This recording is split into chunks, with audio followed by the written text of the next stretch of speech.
de la Universidad Autónoma de México les damos la bienvenida al seminario Nuevos Paradigmas, Investigación Académica con Perspectiva de Género, actividad que se inicia a las 16 horas, un poquito más acá en Chile, y pasada las 14 horas en México. Así que reiteramos nuestros agradecimientos a quienes se han conectado en ambos países.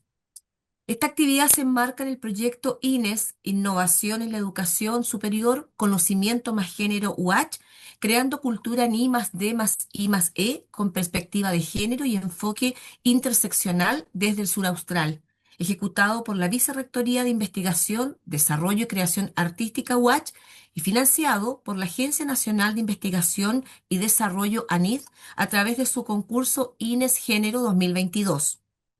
Este seminario consta de 4 conferencias virtuales que ya iniciaron en el mes de junio de este año y continuarán hasta enero de 2026, con el propósito de generar un espacio para abordar las distintas estrategias y metodologías para la incorporación de la perspectiva de género en la investigación, promoviendo prácticas inclusivas, críticas y transformadoras. El día de hoy asistiremos a la segunda conferencia de este seminario denominado Investigar las masculinidades frente al cambio en las relaciones de género, a cargo del doctor Ali Siles, para luego continuar con la conferencia Análisis cuantitativo en la investigación con perspectiva de género, a cargo de la licenciada Edith Ortiz, y finalizar con la conferencia La publicación en revistas académicas feministas, a cargo de la doctora Hortensia Moreno. El proyecto INES Género Watch tiene como principal propósito implementar un plan de desarrollo para la equidad de género en I más D más I más E, con foco en el establecimiento de capacidades institucionales que resultan de la disminución sistemática de las brechas de género al interior de la universidad a través de la planificación y ejecución de acciones de promoción, fomento, monitoreo y sustentabilidad con perspectiva de género e interseccionalidad. Este proyecto se alinea además con los procesos de acreditación institucional, apuntando precisamente a complejizar el quehacer académico, reconociendo a las HACS, humanidades, artes y ciencias sociales, y a la incorporación de la perspectiva de género como parte del entramado para la producción de nuevos conocimientos de pertinencia territorial. Invitamos a continuación a la doctora Lucía Núñez Rebolledo, secretaria académica e investigadora del Centro de Investigaciones y Estudios de Género de la Universidad Nacional Autónoma de México, a dar las palabras inaugurales. La doctora Núñez es doctora, perdón, en Ciencias Sociales para la Universidad Autónoma Metropolitana Unidad Xochimilco, maestra en Criminología, diplomada en Victimología Forense y licenciada en Derecho. Actualmente es integrante del Sistema Nacional de Investigadores Nivel 1. Entre sus publicaciones también destacan El género en la ley penal, crítica feminista de la ilusión punitiva, feminismos, justicias y derechos ante el neoliberalismo, aportes para la reflexión crítica, justicia y género, perspectivas emergentes y buenas prácticas en el juzgar, el género y los derechos humanos. Por favor, doctora Núñez, tiene la palabra. Muchas gracias. ¿Sí me escuchan? Bien. Perfecto. Primero que nada, dar la bienvenida a todas las personas que nos acompañan a través de las redes, como ya lo hizo mi compañera Alejandra.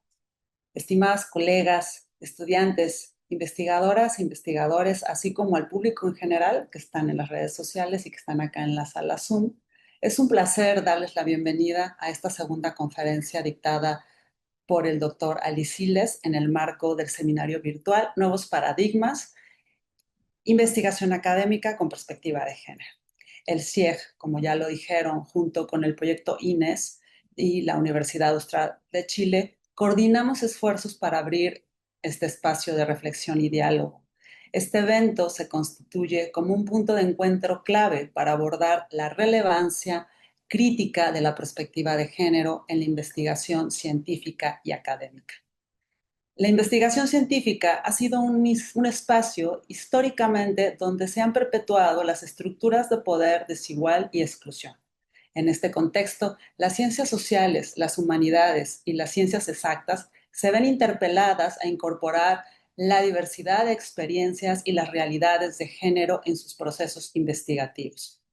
Sin embargo, el desafío que enfrentamos hoy en día no solo se limita a la visibilidad de las desigualdades de género en los diversos campos de conocimiento, sino que invita a transformar la propia manera en que construimos problemas de investigación, planteamos nuestras preguntas, nuestros métodos y nuestros objetivos.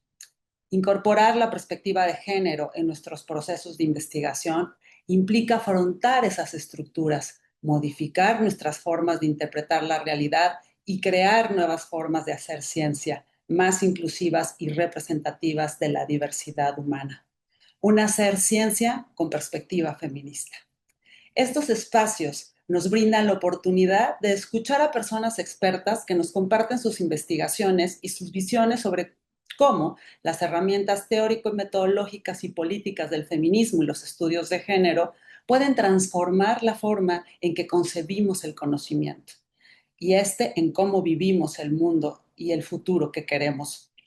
Es así como se estima la pertinencia en el dictado de la conferencia de mi colega Ali, en el que llevará a cabo un ejercicio de reflexión crítica sobre la masculinidad dominante como ejercicio de poder, abordando tanto los comportamientos más igualitarios que algunos adoptan como las resistencias que se presentan ante el cambio. El objetivo que se presenta es comprender los procesos de transformación y los factores que facilitan o dificultan la transición hacia una mayor igualdad de género.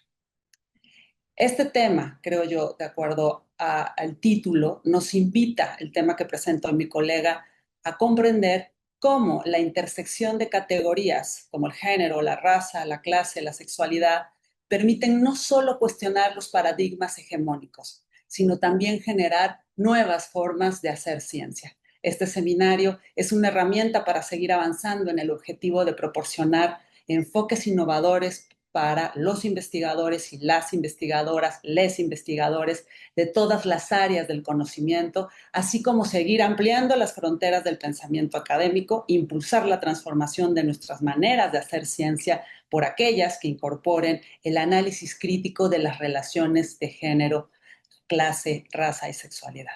Agradezco sinceramente la participación activa de todas las instituciones involucradas y especialmente a ustedes, quienes han decidido unirse a esta reflexión. La tarea que tenemos por delante es desafiante, pero cada paso que damos en este camino tiene un impacto fundamental en la construcción de una academia diferente, más equitativa y justa. Les invito a todas las personas a aprovechar esta oportunidad para escuchar, reflexionar y compartir con la certeza de que cada aportación en la construcción de un conocimiento más diverso, inclusivo y comprometido con la igualdad de género y los derechos humanos. Finalmente, agradezco a todas y todos quienes con su trabajo hacen posible este tipo de eventos, todo el personal administrativo y académico para que nos puedan ver desde su casa y acá en el Zoom. Todo el trabajo es importante, mi reconocimiento. Espero que disfruten y aprovechen al máximo este encuentro. Bienvenidas y bienvenidos. Gracias. Agradecemos, muchas gracias, doctora Núñez. Ha dado sus palabras inaugurales a esta actividad, quien es secretaria académica e investigadora del Centro de Investigaciones y Estudios de Género de la Universidad Nacional Autónoma de México.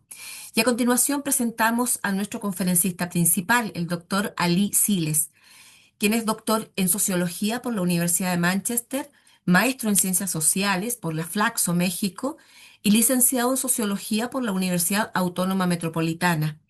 Es miembro del Sistema Nacional de Investigadoras e Investigadores, especialista en el estudio de los hombres y las masculinidades desde una perspectiva crítica. Su trabajo de investigación se ha centrado en la experiencia y reproducción de masculinidades como parte del entramado de relaciones de género en interacción con otras formas de ordenamiento social e identitario, como clase, raza, etc. Entre sus publicaciones se encuentran los libros Nuevas Masculinidades, una breve introducción, editado por UNAM, y Masculinidades Dobles, Hombres, Normatividades e Identidades Religiosas de Género, del CIEG-UMAG, así como diversos artículos de investigación y divulgación en las que aborda la masculinidad en relación con temas como el espacio, la violencia, la vida personal y cotidiana, entre otros. Se desempeña como docente y está a cargo de distintos cursos y seminarios a nivel de licenciatura y posgrado en la UNAM, donde también forma parte del programa integral de trabajo con hombres PRO-ITH de la Coordinación para la Igualdad de Género UMAG.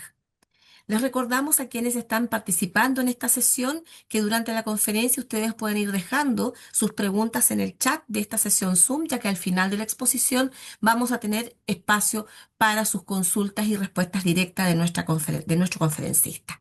Entonces, por favor, profesor Siles, la palabra es suya. Muchas, perdón, muchas gracias, Alejandra, por tu introducción tan generosa y muchas gracias también bueno, a Lucía por sus palabras de apertura también y bueno, a todas las personas, como ella misma decía, que han estado involucradas en la organización y en la gestión de este seminario, que me parece una iniciativa muy valiosa y muy plausible, ¿no? O muy loable que se ha logrado articular entre pues la Universidad Austral de Chile y a través de este proyecto INES y también acá el Centro de Investigaciones y Estudios de Género, ¿no? Que está siempre en la intención o con la intención de pues, ser un referente en la región de colaboración en torno a los estudios de género. Efectivamente, como decía ahora Alejandra, pues digamos, mi área de interés particular y en la que he venido trabajando. Me voy a permitir compartir unas diapositivas para ayudarme a ilustrar un poco lo que intentaré como transmitir el día de hoy. Bueno, esta área en la que yo me he enfocado, pues tiene que ver justo con los estudios sobre hombres y masculinidades, desde una perspectiva precisamente crítica, ¿no? Que tiene mucho que ver con lo que señalaba Lucía hace un momento, ¿no? De la vocación que los estudios de género eh, también con un corte o con una inspiración feministas que intentamos impulsar desde el CIEC, pues alcance como diferentes rincones, ¿no? De la vida social y de la vida colectiva. Y en este caso, pues el que tiene que ver con la producción y reproducción de masculinidades y con identidades masculinas, pues no es la excepción, ¿no? Entonces, bueno, la idea es platicar un poco justo sobre más o menos, cómo se presenta la tarea de investigar a las masculinidades o sobre masculinidades en un momento, pues, histórico particular, ¿no? Que ha sido por algunas personas, eh, digamos así, apreciado como un momento de cambio o de quiebre de alguna forma en la estructura de género. Y bueno, me gustaría, pues, sobre esa línea más o menos ir desarrollando algunos puntos, ¿no? Específicamente me gustaría como tratar cuatro puntos en ese sentido. Por un lado, abordar esta idea, digamos, cuestionar un poco esta idea del cambio en las relaciones de género. Es decir, como decías hace un momento, esta idea es una idea que más o menos flota en el ambiente, tanto académico como político, como social, ciertamente aquí en México, pero creo que también en la región latinoamericana en su conjunto y en muchas otras partes del mundo también. Y digamos, creo que es interesante como detenernos en pensar qué podría implicar eso o a qué nos estamos refiriendo cuando hablamos de un cambio en las relaciones de género o en la estructura de género, ¿no? Entonces, me gustaría tomar un momento para hablar sobre eso, después hablar acerca de la relación que hasta ahora yo vislumbro que tanto como desde mi posición como investigador, como la de varias y varios colegas y otras personas que han venido trabajando y que tienen pues ya toda una producción académica, teórica, etcétera, que se ha vuelto referencial en los estudios sobre hombres y masculinidades desde una perspectiva crítica o de género, eh, cómo eso se va de alguna manera vinculando con resistencias u oposiciones precisamente a este cambio, ¿no? Y para eso también un poco plantearnos como de lo que ya tenemos en términos teóricos, ¿no? Y en muchos sentidos también empíricos, pero digamos de investigación, más o menos cuáles son las líneas generales que tenemos para abordar estos fenómenos y desde dónde creo que se han venido abordando que nos permitan, en última instancia, pues pensar hacia adelante, ¿no? Ahora mismo y en el corto y mediano y quizá el largo plazo, este, en qué direcciones podríamos llevar la investigación sobre hombres y masculinidades de maneras exitosas, de maneras productivas. Bueno, productivas a lo mejor no es la mejor, eh, el mejor término, pero digamos provechosas, ¿no? O benéficas para digamos, los proyectos diversos en torno al género y en torno a las masculinidades, tanto a nivel institucional como político, como social, cultural e incluso micro, ¿no? En nuestras propias relaciones en el día a día, digamos, ¿no? Entonces, bueno, como decía, pues primero me gustaría poner un poco en cuestión esta idea del cambio en las relaciones de género y como lo señalaba también, pues, ¿qué podría implicar eso, ¿no? Eh, y como decía hace un momento, esta idea de que vivimos tiempos de cambio en la estructura de género, creo que tiene más que ver con un ánimo de impugnación y digamos, de interpelación precisamente a muchas de esas formas de organización de género, que en muchos de los espacios a los que me refería hace un momento, y particularmente en la región latinoamericana y específicamente en el ámbito universitario o de la educación superior, está muy ligado con la movilización feminista que ha tenido lugar, cuando menos en lo que va de este siglo XXI, ¿no?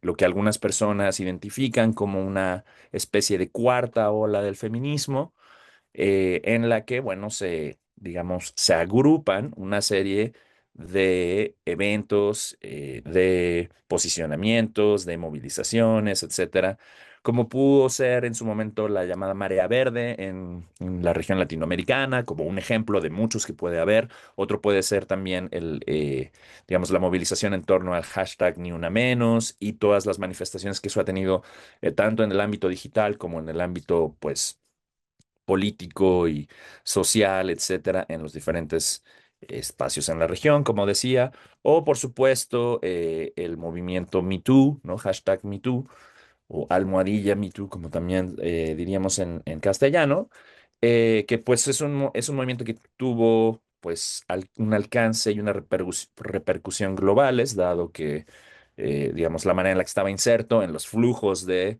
comunicación y etcétera. Y digamos, mucha gente muchas personas ubican, ¿no? Desde un nivel más, pues a lo mejor desde nuestro sentido común, desde nuestra experiencia cotidiana, hasta niveles como mucho más sofisticados de análisis y de observación en el trabajo académico o en el trabajo político, etcétera. Toda esta movilización como parte de un motor, digamos, de cambio en el orden de género, o cuando menos, como decía hace un momento, de interpelación al orden de género que pues habíamos venido de alguna manera experimentando hasta la irrupción de estos movimientos, que por supuesto no son aislados ni aparecen de manera espontánea, sino que son el resultado de una serie de otras luchas y de una serie de otras eh, digamos, razonamientos y elaboraciones teóricas, etcétera, etcétera, que vienen por digamos, como por este lado de la lucha y la movilización feminista.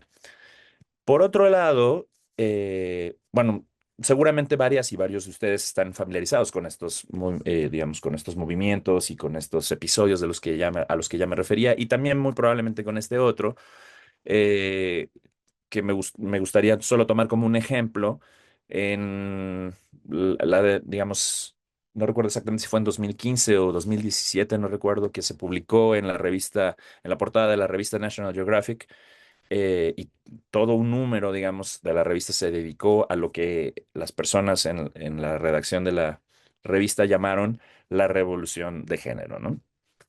Y este es un extracto de la portada de ese número, que tiene que ver también con, digamos, la reivindicación de muchas experiencias de género que han sido históricamente borradas, negadas, patologizadas, subordinadas, etcétera, etcétera, y que en los últimos años, a través también, por un lado, de la actividad política y de la movilización política, y por otro, de la elaboración y el trabajo académico, pues se han puesto también en el centro de la discusión pública, no solo en el ámbito académico, sino también en el político, en el cultural, etcétera, y que hoy han configurado un lenguaje, por ejemplo, y una serie de imágenes o imaginarios colectivos que hace, a lo mejor hacia finales del siglo pasado, no eran para nada masivos y que ahora pues se han consolidado y están allí en la, digamos, en la discusión y en la percepción de muchas más personas, como pueden ser, digamos, identidades de género fuera del binarismo o pensadas por fuera del binario de género, y por supuesto todo lo que eso conlleva, ¿no? En términos de distribución de recursos, distribución de tareas, relaciones de poder, etcétera, etcétera. Y bueno, como decía, todas estas o muchas de estas formas de observar el mundo, de entender el mundo y de organizarlo, pues se han ido de alguna manera filtrando en muchos ámbitos de la vida y también nos dejan esta sensación de que lo que entendíamos hace un par de décadas por género, ¿no? Pues se ha venido modificando, ¿no? Ese es, digamos, creo, la génesis y sobre todo como la fundamentación de esta idea de que las relaciones de género están siendo, como decía hace un momento, si no radicalmente modificadas, cuando menos están siendo impugnadas, ¿no? Y bueno, esto es importante tenerlo en cuenta porque efectivamente, ¿no? Desde las ciencias sociales y particularmente desde los estudios de género, al entender al género como una estructura social, ¿no?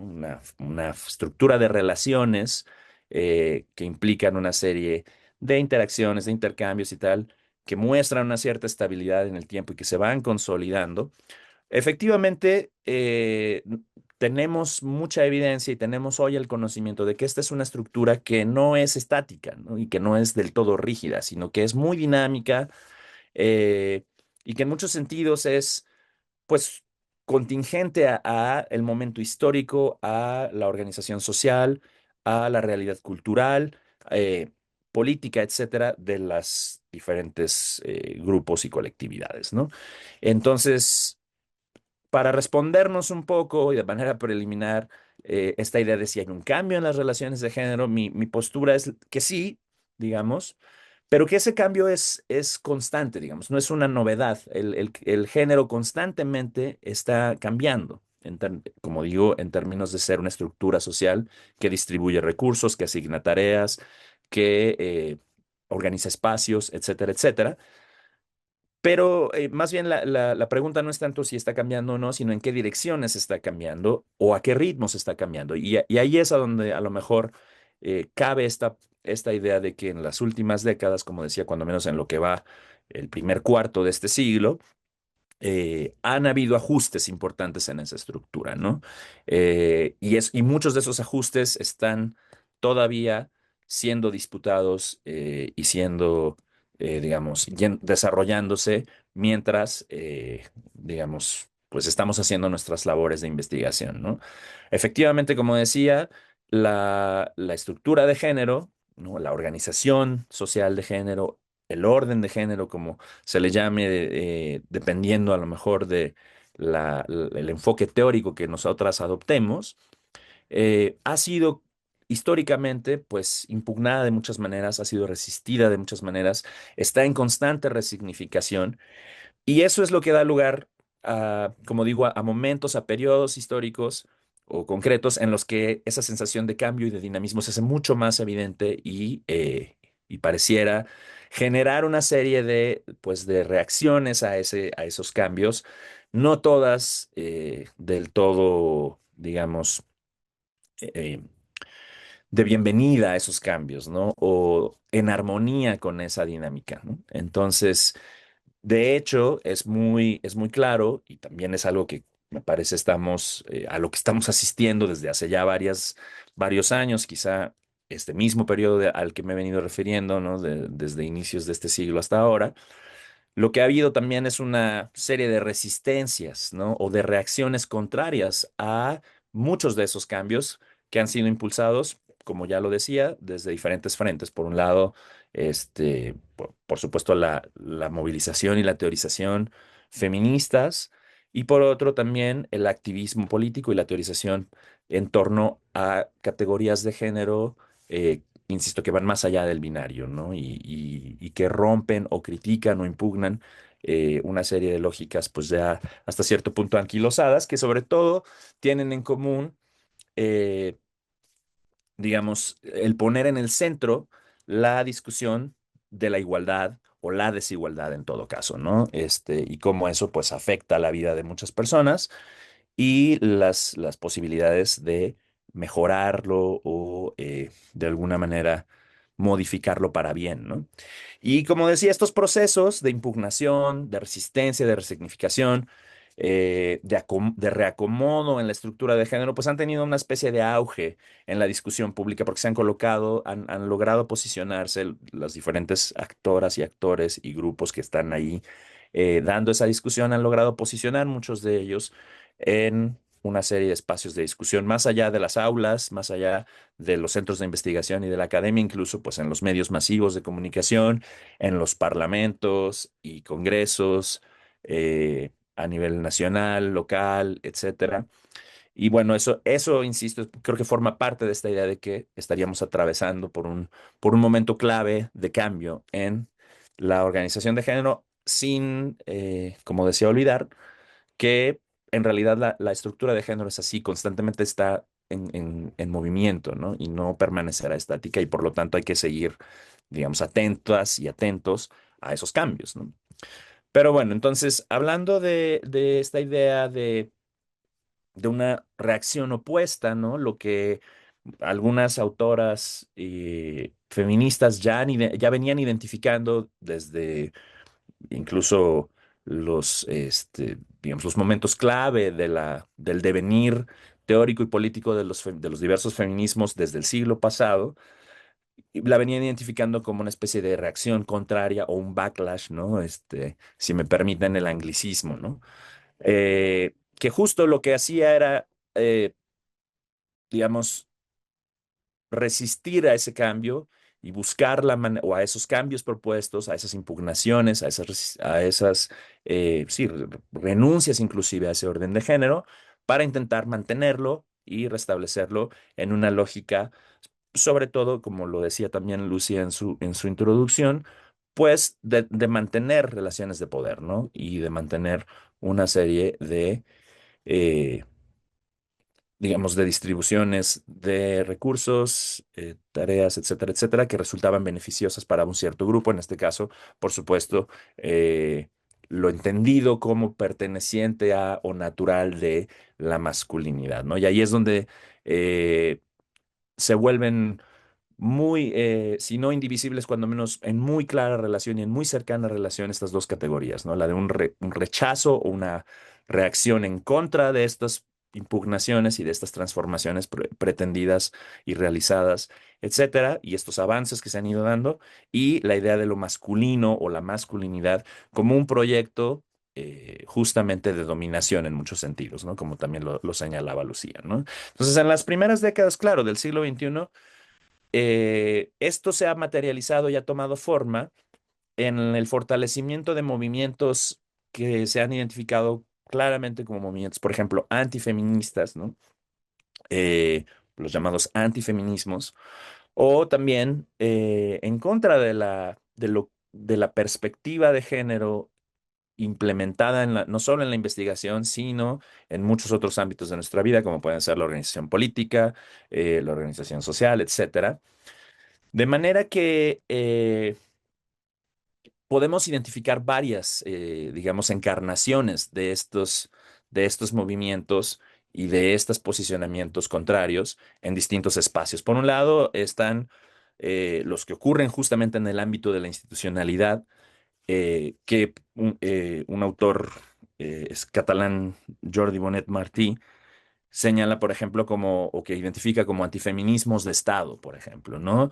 Y como ejemplo muy claro está lo que ocurre actualmente, ¿no? Con la segunda administración, la segunda presidencia de Donald Trump en Estados Unidos, ¿no? Recordarán ustedes cómo el día de su toma de protesta como presidente de Estados Unidos, en esta segunda oportunidad, consideró que era suficientemente importante, ¿no? El tema como para colocarlo ahí y decir que a partir de ese día la política oficial de los Estados Unidos, del gobierno de los Estados Unidos de Norteamérica, sería que solo existen dos géneros, ¿no? En un regreso claro, ¿no? Al binarismo del que se ha intentado impugnar y escapar desde hace pues varios años, ¿no? Y con bastante éxito en muchos sentidos, obviamente con muchas limitaciones, pero digamos, esa lucha había dado frutos en términos de derechos y de garantías para muchas personas. Y bueno, este tipo de ideas pues han ganado espacios tan claves como puede ser la presidencia de los Estados Unidos de Norteamérica, y desde ahí está implementando una agenda en este estilo, ¿no? Por supuesto, también existen otros movimientos, a lo mejor de carácter religioso. Uno de ellos puede ser, un ejemplo también puede ser el papado, sobre todo de Benedicto XVI, ¿no? Que por supuesto tuvo ahí un reajuste con después el papado del Papa Francisco, y finalmente ahora parece que está en ese efecto pendular, retomando un poco esa forma o intentando balancear estos dos posicionamientos, el papado del nuevo Papa León XIV, si no recuerdo mal. Digamos, pero también ahí hay posturas antifeministas, muy críticas del género, utilizando conceptos como lo que muchas de estas personas llaman la ideología de género de manera denostativa, ¿no? Para, pues, deslegitimar los estudios de género, la teoría de género, etcétera. Y también están, por supuesto, los digitales, ¿no? O ciberactivistas, como se les llama, ¿no? Que bueno, y que claramente también todas estas formas, pues se traslapan, ¿no? No es, digamos, la distinción que hacemos entre ellas es hasta cierto punto analítica, pero en la vida real, digamos, pues están ocurriendo de manera simultáneas, ¿no? Y pensaba en el ejemplo de la CIPAC, que es esta organización de grupos políticos, ideológicos, alrededor del mundo, ¿no? Que han ganado también espacios en posiciones de toma de decisión, por ejemplo, muy relevantes, ¿no? Y uno de los principales, por ejemplo, actores en ese sentido, es Víctor Orbán, el primer ministro húngaro, que aparece aquí en esta fotografía o en esta imagen. Pero hay muchos otros personajes que son, además de líderes políticos, algunos de ellos son líderes más bien económicos, ¿no? Son personas como con digamos, una personalidad pública, con mucha influencia, con mucho alcance, como puede ser Elon Musk, ¿no? Este multimillonario y tal, que hacen mucho activismo, y mucho del trabajo político y de comunicación de una agenda resistente, una vez más, a la impugnación y al cambio en las relaciones de género, en pro de relaciones de género mucho más igualitarias, mucho menos agresivas o violentas, etcétera, y que están mostrando una fuerza como importante que hay que tener en cuenta, ¿no? Esto ha dado lugar al auge de una postura que se empieza a describir pues en la literatura especializada, y que además se autodenomina en muchos casos así como masculinista, ¿no? Por ejemplo, existe esta corriente de pensamiento quizá, pero sobre todo como muy retórica, de el masculinismo como una forma de movimiento espejo al feminismo, que en realidad más bien lo que es una especie de, digamos, de contestación y de resistencia directa a las posturas y los postulados del pensamiento feminista de manera más generalizada, ¿no? Que definitivamente no busca un diálogo, sino una confrontación directa, ¿no? Están también estas ideas, pues, que algunas personas caracterizan como antiprogresistas, ¿no? El fenómeno de la que algunas personas han llamado wokismo, ¿no? Y el anti-wokismo, ¿no? Es decir, esta denostación de ciertas luchas, de ciertas reivindicaciones, como, pues, solo, digamos, formas de corrección política que son superficiales, poco, relevantes, eh, y en el peor de los casos, en una lógica conspiracionista, como impulsadas por grupos de poder, ¿no? Como donde aparecen un montón de otros fantasmas, como son el lobby gay, George Soros y sus huestes que están intentando adoctrinar a las generaciones más jóvenes, etcétera, etcétera, ¿no? Y aparecen personajes que enarbolan estos discursos, que les dan mucha difusión, ¿no? Y que de alguna forma lo, digamos, reproducen estos mensajes y ayudan a colocarlos y a posicionarlos de maneras muy claras. Uno de ellos, un poco siguiendo la misma línea de lo que hablábamos, ha sido, por ejemplo, el actual presidente de Argentina, Javier Milei, ¿no? Quien es abiertamente, o sea, declara abiertamente antifeminista, antiprogresista, ¿no? Y esto parece ser como, digamos, valorado como un rasgo masculino importante, ¿no? De una persona que con base en su atribución masculina y su identidad masculina, no se deja intimidar, ¿no? No se deja empujar, no se deja manejar por estos discursos, ¿no? Y que reivindica abiertamente derechos para los varones, ¿no? Y ahí está la clave de la idea masculinista, ¿no? Que es un poco darle la vuelta al discurso eh, de las minorías, ¿no? Y decir, los hombres son en realidad el grupo minoritario y el grupo que está siendo denostado, limitado en sus derechos, está perdiendo garantías, está perdiendo espacios de acción, etcétera, etcétera, y de hecho está viviendo violencias, etcétera, sistémicas, eh, físicas, etcétera, etcétera, ¿no? Y bueno, por supuesto también está eso está muy presente en el lenguaje de los llamados influencers, ¿no? En las redes sociodigitales, ¿no? Como seguramente varias de ustedes o varios de ustedes, esperaría yo que no, pero muy probablemente conocen a este personaje que se hace llamar Temach, que es un influencer mexicano, pero que tiene una gran audiencia en toda la región de habla hispana, eh, cuyo, digamos, discurso está muy alineado con estas ideas, ¿no?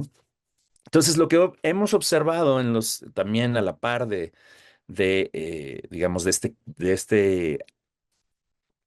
esta atmósfera o este espíritu de época, digamos, que se percibe como un momento de cambio en las relaciones de género, también una tendencia a recrudecer este, los discursos que se oponen a eso. Y pues eso, un posicionamiento importante y un avance de esos movimientos eh, que son, como digo, no solamente cuestionan la validez de una agenda feminista o de una agenda de diversidad sexogenérica, sino que no solamente dicen insisto, cuestionan la legitimidad de aquello, sino que dicen es necesario, de hecho, una reivindicación masculina, que, insisto, ellos llaman masculinista, ¿no? Entonces, más o menos este sería, a grandes rasgos, ¿no? Eh, el ambiente, ¿no? Y la atmósfera en la que la masculinidad participa, ¿no? O las ciertas ideas de masculinidad participan en esta discusión sobre qué rumbo está tomando el cambio en las relaciones entre personas que conocemos como relaciones de género, que en su momento pensamos eran relaciones exclusivamente casi que entre hombres y mujeres, pero que hoy entendemos que abarcan una diversidad mayor en términos de posicionamientos o de coordenadas genéricas o sexogenéricas, ¿no? Entonces, hasta ahí más o menos eh, creería yo que hay un panorama general de a qué contexto nos estamos enfrentando o en qué contexto estamos intentando desarrollar pues nuestra labor de investigación, ¿no? Sí, por supuesto, en términos de género, llamémosle así, pero no solamente en el ámbito de los estudios de género, sino en todos los ámbitos de la investigación académica, ¿no? Que por supuesto están cruzados también y de alguna manera moldeados por la estructura de género. Entonces, para pensar en términos de la masculinidad más específicamente y cómo observarla en estos ámbitos de conocimiento y de indagación académica, científica, creo que vale la pena pensar en qué herramientas hemos de alguna manera retomado, quienes nos dedicamos a hacer esto de manera a lo mejor más focalizada, pero quienes también eh, observando otro tipo de fenómenos buscan incorporar esa perspectiva a la hora de realizar esa labor de investigación. Y en ese sentido, un poco ayudado del trabajo de un autor británico que se llama Nigel Edley, identifico al menos dos ejes que nos pueden ser muy útiles y que además me parece que muchas personas han estado retomando en los últimos años en términos de la investigación sobre hombres y masculinidades. Por un lado, pensar la masculinidad, como lo decía hace un momento y como también retomaba lo que decía Lucía Núñez al inicio, como un proyecto de poder, ¿no? En el que claramente hay eh, la voluntad, digamos, a veces muy consciente, a veces un poco menos consciente, pero en general presente, de establecer, de que las relaciones de género se establezcan en términos de un ejercicio de poder, de quién tiene el poder, ¿no? Uno de los argumentos, por ejemplo, que suelen tener más arrastre entre estos personajes de los que hablaba hace un momento, más cercanos al discurso y al posicionamiento masculinista es eh, la deslegitimación de los movimientos proigualitarios al estilo de los diversos feminismos o de la diversidad sexogenérica, a partir de decir, estas personas lo que están buscando y estos grupos lo que están buscando es en realidad acceder al poder para subordinar a otros grupos, ¿no? Lo que de fondo y de manera tácita nos hace ver que la preocupación es precisamente esa, no perder esas oportunidades de ejercer poder y todo lo que eso, digamos, todo lo que eso reditúa para el grupo específico que pareciera ser el impugnado, que es el grupo masculino que llamaremos hegemónico, ¿no? O, digamos, predominante, ¿no? Y bueno, allí hay un elemento clave porque, digamos, por eso pienso que es un eje articulador el del poder, porque nos ayuda a observar un montón de otros fenómenos, ¿no? Como pueden ser el fenómeno de la violencia o eh, una serie de otros fenómenos que los diversos feminismos y los estudios de género ya nos han ayudado a documentar y a comprender muy bien, ¿no? Y por otro lado, otro de los ejes principales es un eje más bien práctico o de práctico en el sentido de cosas que las personas, los grupos, las organizaciones efectivamente hacen e implementan, más allá de solo normas o de solo estereotipos o de solo, digamos, identidades. Se trata de acciones que cotidiana y sistemáticamente le dan forma a ese proyecto de masculinidad, ¿no? Eh, a final de cuentas está ligado también con el tema del poder. Para empezar, digamos, creo que uno de los conceptos clave o de las propuestas teóricas clave en este sentido para pensar a la masculinidad como una forma y como un proyecto de ejercicio de poder es el propuesto por la socióloga australiana Raewyn Connell, ¿no? Que colocó el concepto de hegemonía en la discusión para hablar justo, ¿no? De la dominación y la subordinación eh, intrínsecas al proyecto predominante de masculinidad, ¿no? A lo que ella llamó y muchas personas retomaron, sobre todo en la región latinoamericana, como masculinidad hegemónica, ¿no? Que es esta idea de que lo masculino siempre tiene que estar como por encima de no solo lo femenino, sino incluso de formas de masculinidad consideradas menos legítimas, ¿no? Y ahí aparece, por ejemplo, digamos, tiene mucho sentido la denostación, una vez más, por parte de estos grupos de discursos pensados como progresistas, políticamente correctos, etcétera, que lo que en realidad hacen es pervertir la masculinidad y darle formas de debilidad, de cooperación no productiva con el grupo al que se tiene que confrontar, digamos, ¿no?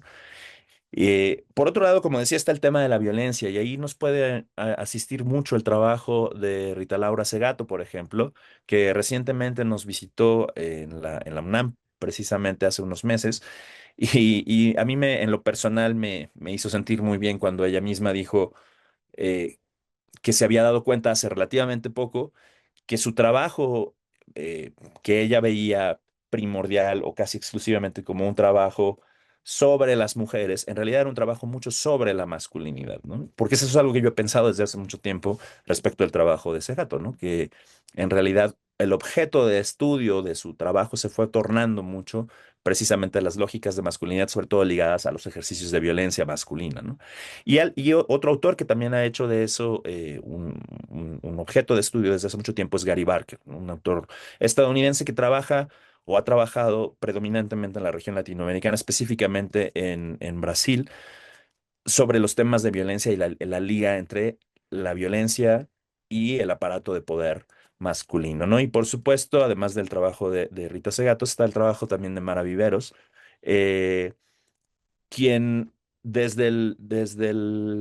los estudios de género y desde un marco teórico interseccional, ¿no? Nos ayuda también a pensar en términos del poder al interior de las diversas masculinidades, ¿no? Un poco como siguiendo la escuela y ampliando muchísimo la propuesta, perdón, de Connell, de que, bueno, efectivamente las masculinidades, por ejemplo, en la región latinoamericana, están muy ligadas a otras formas de subordinación y de control, ¿no? Como pueden ser los sistemas de racialización, de clase social, geográficos, etcétera, etcétera, ¿no? Entonces, hay muchos estudios en términos teóricos y además en términos empíricos, como puede ser el caso del trabajo de Rita Segato, de la propia Mara Viveros, que nos dan elementos para pensar este momento histórico, ¿no? De avance feminista, avance en términos, sobre todo, como decía, de la discusión pública de ciertos temas, de la reivindicación de otras identidades y otras experiencias de género, por un lado, y digamos, la reacción en contra que han ido suscitando, pero pensar, sin perder de vista el tema del poder, ¿no? Porque en esas discusiones, por ejemplo, se suele abordar mucho aspectos de la masculinidad que pudieran ser a lo mejor de orden más identitario, ¿no? Como, digamos, pensando de manera muy rápida en ejemplos como, bueno, los hombres hoy en día pueden usar ropa de colores pastel y eso era impensado en otros momentos y entonces algunas personas piensan eso es un indicador de cambios en lo masculino. Y efectivamente hay ciertos cambios ahí, pero el tema del poder en muchos de esos casos y desde muchos de esos análisis queda intacto casi, ¿no? Y es algo que no se puede perder de vista, como lo decía Lucía, si aspiramos a tener una visión crítica, ¿no? De la masculinidad en este contexto que planteábamos hace un momento, ¿no? Por otro lado está el asunto de pensar a la masculinidad como un tema, insisto, no solamente normativo, no solamente identitario, sino práctico, de cosas que realmente se realizan, ¿no? Y ahí, por supuesto, nos asiste muchísimo el pensamiento de Butler y otras y otros y otras teóricos y teóricas y teóricas eh, postestructurales y que han ido, digamos, tejiendo en torno a las ideas de lo discursivo, de lo performativo, de lo simbólico, etcétera. Pienso también, por ejemplo, en el trabajo de un historiador y especialista en literatura norteamericana que se llama Todd Reiser, ¿no? Que justo habla de la masculinidad como una especie de fenómeno bidimensional en el que por un lado, efectivamente, mucho de su funcionamiento y de su constitución se da en el terreno de lo discursivo, de lo simbólico, etcétera, pero al mismo tiempo se experimenta por los sujetos, por los propios sujetos que lo activan y que lo accionan, digamos, como un fenómeno esencial e inmanente, ¿no? Como si ser una persona masculina, un sujeto masculino efectivamente estuviese dado, ¿no? Y no fuese el producto de esos discursos y de esos sistemas de simbolización y demás. Y eso lo hace particularmente complejo de abordar, ¿no? Entonces, el mejor sitio para encontrar eso es el de las prácticas realmente observables por parte de sujetos masculinos o frente a sujetos masculinos, ¿no? Y también, por supuesto, están otras ideas que nos hablan un poco como de formas híbridas de masculinidad que nos permiten otra vez mantener un poco como a raya la idea del poder y de lo hegemónico, al pensar en estas llamadas nuevas formas de masculinidad, que casi siempre se predican, digamos, como novedosas o como nuevas, sobre la base de actitudes que podríamos pensar como tradicionalmente femeninas incorporadas a formas identitarias y formas de práctica masculina, que muchas veces pasan por cuestiones más estéticas o estilísticas, como lo plantea, por ejemplo, este teórico norteamericano Tristan Bridges, ¿no?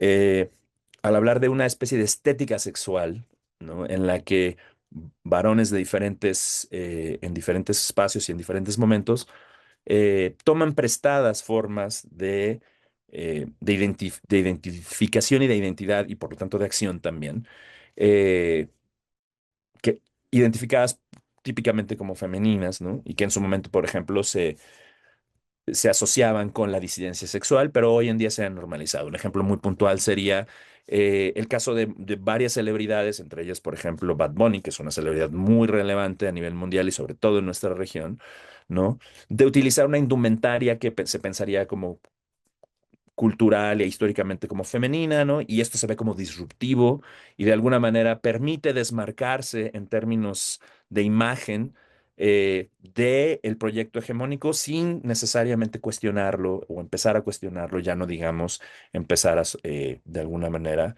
a socavarlo, ¿no?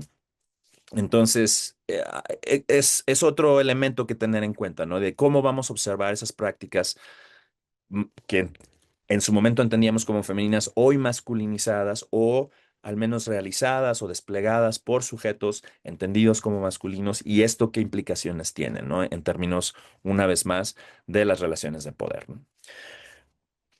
Para ir como ya redondeando, ¿no? Igualmente en la región latinoamericana y en particular en México, ha- hay todo digamos, una forma de pensar estos fenómenos eh, en términos de un subcampo de los estudios de género, como lo propone un autor mexicano que se llama Guillermo Núñez Noriega. Aquí pongo como ejemplo de su obra la portada de un libro que editó hace algunos años ya, poco más de 10 años, eh, sobre precisamente lo que él llama los estudios de género de los hombres y las masculinidades, ¿no? Específicamente en México. Y digamos, él lo que propone que delimita o le da forma a digamos, a un campo tal, es el de pensar o enfocarnos, ¿no? Al hacer este tipo de trabajo en términos de investigación, no en los hombres como sujetos dados, ¿no? Ni siquiera en las masculinidades como eh, una especie de digamos, como de esencia una vez más, o incluso por heterogénea que pudiéramos pensarla al hablar de masculinidades, ¿no? Es decir, formas de ser o de entenderse como una persona masculina, sino más bien enfocarnos en las relaciones una vez más, ¿no? Y los procesos mediante los cuales estos sujetos que somos designados o que nos autoidentificamos o nos autodenominamos como masculinos o como varones o como hombres, nos vamos constituyendo y reafirmando como varones o como sujetos masculinos, ¿no? Y ese es un enfoque, digamos, claramente que abreva de la teoría de género, la teoría, lo que algunas personas identifican como la teoría o los estudios queer más bien, o los estudios feministas, por supuesto, que es enfocarnos en eso, ¿no? En las relaciones entre sujetos y todo lo que eso implica, ¿no? Y bueno, yo ahí agregaría, a riesgo de sonar reiterativo y a lo mejor redundante, algo a mí que me gusta también y por eso lo encontré muy apropiado en las palabras de Lucía, ¿no? Hablar de esta idea de una perspectiva crítica, ¿no? O sea, más allá de solamente pensar en estudios de género sobre hombres y masculinidades, pensarlos como estudios críticos, ¿no? De hombres o sobre hombres y masculinidades. Y creo que la perspectiva de género y la perspectiva feminista nos ayudan mucho a mantener digamos, esa dimensión crítica, ¿no? Ahora, como decía, ya para cerrar, este, ¿hacia dónde podríamos llevar nuestra agenda, digamos, de investigación?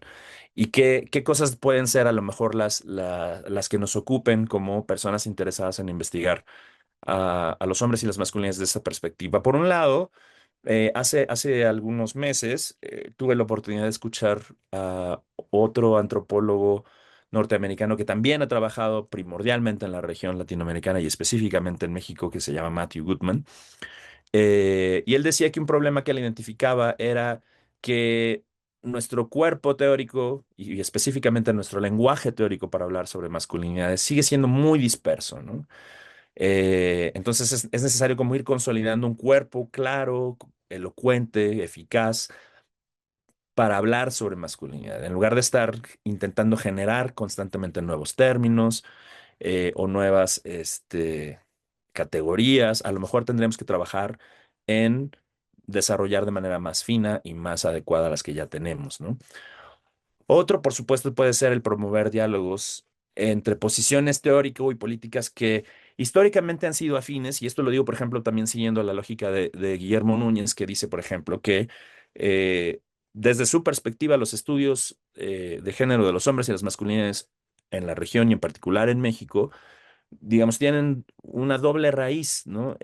Por un lado, en el pensamiento y la movilización feminista y por otro, en el pensamiento y la movilización en pro de la diversidad sexual. Y estas han sido históricamente luchas afines, ¿no? Digamos, al compartir una serie de propósitos. Sin embargo, han surgido tensiones, como es natural, digamos, y ha dado lugar a disputas entre esos posicionamientos. Entonces, creo que hay que también pensar de maneras eficaces para promover el diálogo y la colaboración entre estas posiciones afines. Regresar un poco como al inicio, en ese sentido, no al inicio como para empezar desde cero, sino a las condiciones que permitieron, ¿no? En su momento, pues a lo mejor hacer avanzar una agenda común, ¿no? Siempre es más, digamos, adecuado, creo, sumar fuerzas que dividirlas, ¿no? Y en última instancia, y siguiendo un poco el razonamiento desde este punto anterior, pues el identificar posibilidades de colaboración entre academia y digamos, trabajo académico puramente y trabajo activista, ¿no? O de base o comunitario, como le solemos llamar, con un enfoque de horizontalidad, como lo dice Juan Pablo Pichardo, ¿no? Este investigador español, andaluz. Eh, digamos, apostar por que la masculinidad se vaya haciendo sinónimo con la horizontalidad, con la relación entre iguales, no solo entre hombres y mujeres u hombres y otras identidades de género, sino entre los propios varones, ¿no? Porque la lógica de competitividad, eh, etcétera, pues de control y dominación, etcétera, está muy presente, ¿no? Y es importante también no perderla de vista, ¿no? Entonces, bueno. Creo que yo lo dejaría por aquí. Muchas gracias por su atención. Les dejo también algunas de las referencias a los textos que retomaba yo en mi exposición. Y ahora, pues, si hay comentarios, dudas, etcétera, creo que sería un muy buen momento para que tengamos un poco de diálogo. Así que muchas gracias. Muchas gracias a la exposición del doctor Ali Siles. Sé que ha despertado todo tipo de interés. Ya veíamos algún tipo de interacción acá en el chat y por supuesto es un tema no solo actual, sino también absolutamente de estudio, controversial, es un estudio, un tema de sociedad. Vamos a ir generando también, ojalá, diálogo. Las personas que deseen también hacer preguntas directas que puedan levantar la mano, ¿no es cierto?, con la indicación correspondiente para poder habilitarles el audio. Y también, entre tanto, les recordamos que el material, esto como ha sido grabado, va a quedar subido en las redes sociales, en el canal de YouTube de nuestra cuenta Ines Género UH y también las indicaciones en nuestro Instagram, también para que puedan seguir en las redes sociales y puedan revisar algún tipo de material que el doctor Siles nos ha compartido. Hay algunas preguntas acá en el chat también y dice Sara Evangelina Calderón. Agradece al profesor por su exposición y también manifiesta qué herramientas con perspectiva de género o sugerencias recomendaría para abordar el cuestionamiento de la masculinidad tradicional a nivel bachillerato. Bien. Sí, gracias. Gracias, Alejandra, y gracias a Sara por la pregunta. Bueno, claro, eso también me parece que es como decirlo, un cuestionamiento muy oportuno, el de pensar, por ejemplo, a personas, en este caso, en un momento de vida específico, en un contexto, digamos, sociocultural específico, como pueden ser las y los y les estudiantes del bachillerato, ¿no? Es un momento muy particular cuando uno es adolescente, ¿no? Las preocupaciones son muy particulares, las vivencias son muy específicas también, y a veces ese es parte también del problema que tenemos, creo, sobre todo en el trabajo, como decía yo, comunitario de base con varones, ¿no? Que se suele pensar en masculinidades de maneras como, pues, extensivas, ¿no? Y se pierden de vista esos matices, por ejemplo, como pueden ser el periodo en la historia de vida, ¿no? El momento, además de histórico en términos colectivos, pues también personales, ¿no? Que puedan estar llevando. Entonces, en ese sentido, creo que es importante, eh, digamos, atender a las preocupaciones de les estudiantes. Y una buena manera de eso es como darles voz a ellas mismas, ¿no? Y a ellos mismas. Eh, no sé qué tan familiarizadas estarán las personas que nos siguen con el trabajo, por ejemplo, de una organización costarricense que se llama Instituto WEM, que hace trabajo comunitario con hombres y masculinidades. Y ellos son de las pocas organizaciones en ese sentido que conozco que han desarrollado una especie de metodología y una serie de materiales para el trabajo específicamente con hombres jóvenes, ¿no? Es decir, menores de edad, ¿no? Jóvenes adolescentes.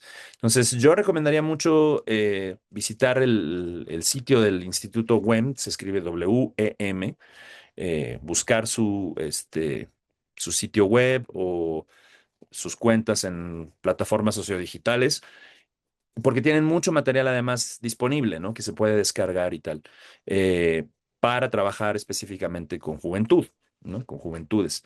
Eh, y bueno, a nivel bachillerato suelen ser personas pues todavía muy jóvenes, ¿no? Entonces, y por supuesto, bueno, digamos, el trabajo que se hace tanto a nivel académico o teórico como a nivel comunitario, siempre, digamos, puede ser adaptado, ¿no? A las necesidades específicas que cada quien tenga, ¿no? Entonces, no está de más, por supuesto, hacer esa revisión y buscar la manera de... Nadie conoce mejor, digamos, el entorno en el que uno mismo o una misma se desenvuelve que uno mismo o una misma, ¿no? Entonces, tiene más a la mano quizás esa sensibilidad para saber qué es lo que se necesita, qué es lo que funcionaría o qué cosas se pueden implementar para probar, ¿no? Entonces, creo que esa sería un poco la recomendación que haría en ese sentido, sin ser, por supuesto, yo especialista para nada en el tema del trabajo con jóvenes o adolescentes, ¿no? Pero bueno, eso podría señalar en ese sentido. Gracias. Vamos a dar lectura a otra pregunta. Luego damos la palabra a quien la ha solicitado acá en la sala, en la sesión Zoom, Daniela Armenta Hernández. Dice, doctora Lisa, agradece la disposición por compartir sus saberes. A mí me surge una duda. ¿Qué opinión le merece la posibilidad de estudiar las masculinidades dentro de las Fuerzas Armadas? Esto en el marco de su involucramiento en la seguridad pública en México. Bueno, me parece también muy interesante esta preocupación.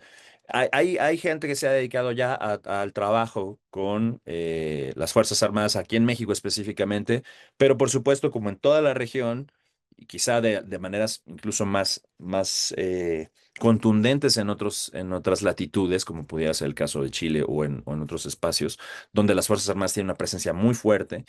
Suelen ser organizaciones muy herméticas, pero en México al menos ha habido espacios, ¿no? En los que digamos, los cuerpos de las Fuerzas Armadas, etcétera, las diferentes corporaciones de las Fuerzas Armadas han abierto, digamos, el diálogo, ¿no? Y me parece que sí es fundamental hacerlo, ¿no? Puede ser difícil siempre, ¿no? O sea, se van a encontrar resistencias, se van a encontrar, ansiedades, dudas, descalificaciones, pero efectivamente en México estamos viviendo hace ya varios años, una realidad en la que las Fuerzas Armadas han cobrado mucha más, sobre todo presencia pública, no es que nunca no estuviesen involucradas en la organización política y social en México, a lo mejor de manera menos evidente, insisto, que en otras latitudes, por ejemplo, donde se vivieron procesos dictatoriales, ¿no? Donde había directamente dictaduras militares, ¿no? Y esto era muy obvio, muy evidente, digamos,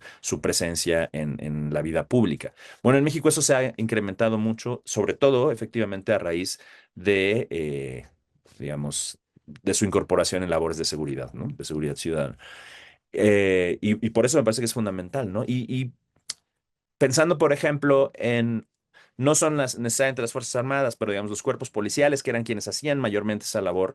Por ejemplo, el trabajo de la doctora Olivia Tena acá en México con las fuerzas policiales puede ser un muy buen punto de partida, ¿no? A lo mejor para imaginar posibles intervenciones o posibles investigaciones en otros cuerpos de seguridad que, insisto, desafortunada yo diría más bien desafortunadamente, las Fuerzas Armadas han ganado mucha presencia en las labores de seguridad interna, ¿no? Que no le son propias necesariamente por la naturaleza pues, de la corporación militar, ¿no? Entonces creo que podría haber a lo mejor ahí pistas a seguir, ¿no?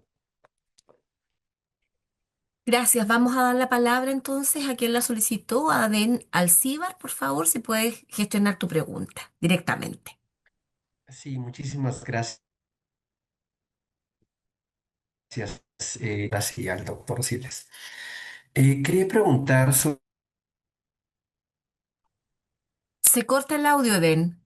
Está sobre, pegada. sí, ¿me escuchan? Ahora sí.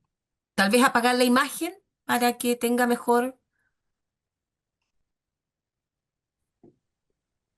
¿Nos escuchas? Yo sí, yo escucho. ¿Ustedes Perfecto, me ahora sí. escuchan? Sí, ahora sí. Ah, ok, gracias. Quería preguntar sobre lo que problematiza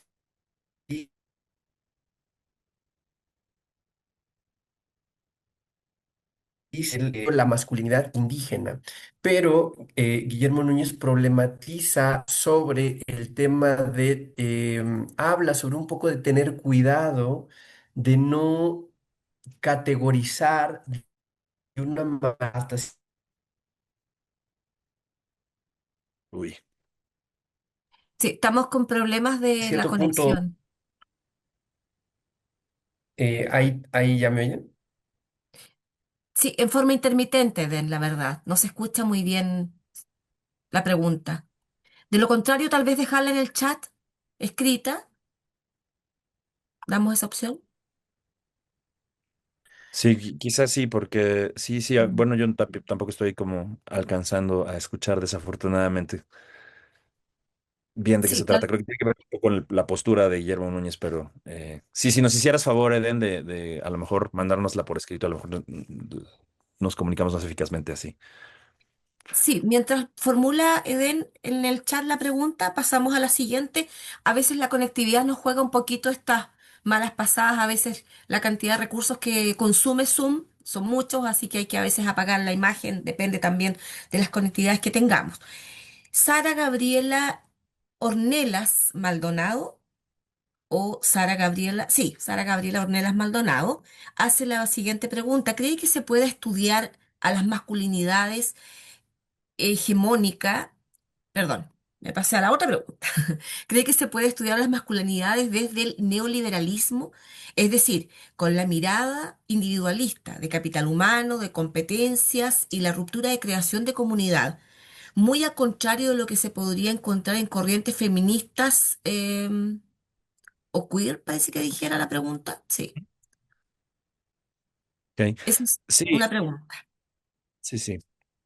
Sí, muy brevemente. La respuesta a lo mejor más rápida es, yo creo que sí se puede y de hecho se debe hacer, justo pensando en lo que decíamos hace un momento, o lo que decía yo más bien hace un momento, de no perder como el elemento crítico, ¿no?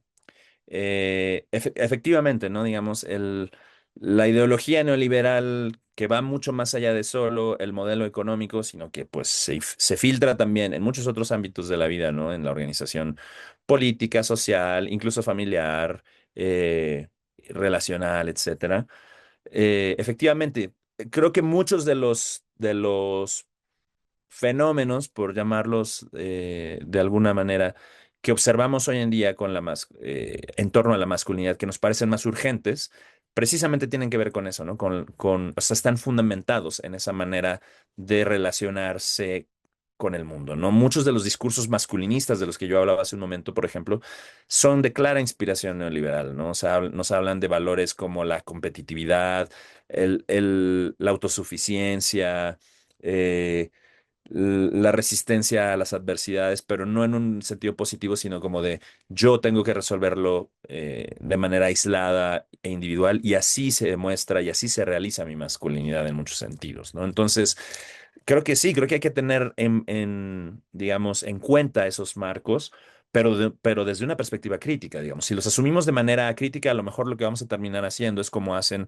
algunos, no sé, por ejemplo, si alguna de ustedes o alguno de ustedes conoce, por ejemplo, el trabajo de un psicólogo canadiense que se llama Jordan Peterson, que se volvió una especie de gurú de masculinidad en las redes sociodigitales, justo por hacer eso, por digamos, aplicar un marco neoliberal a lo que él entendía como una crisis de masculinidad, donde los hombres estaban atravesando un problema por no poder desempeñar sus labores naturales, ¿no? Como son las de ser protectores, proveedores, etcétera, etcétera, ¿no? Y digamos, la crítica no era al modelo neoliberal de organización política económica que hace cada vez más difícil cumplir con esos mandatos de género para los varones, sino hacia los propios varones, ¿no? O sea, y las respuestas iban las respuestas que él planteaba estaban en el tenor de levántate temprano, tiende tu cama, no te quejes, ¿no? Sale a emprender,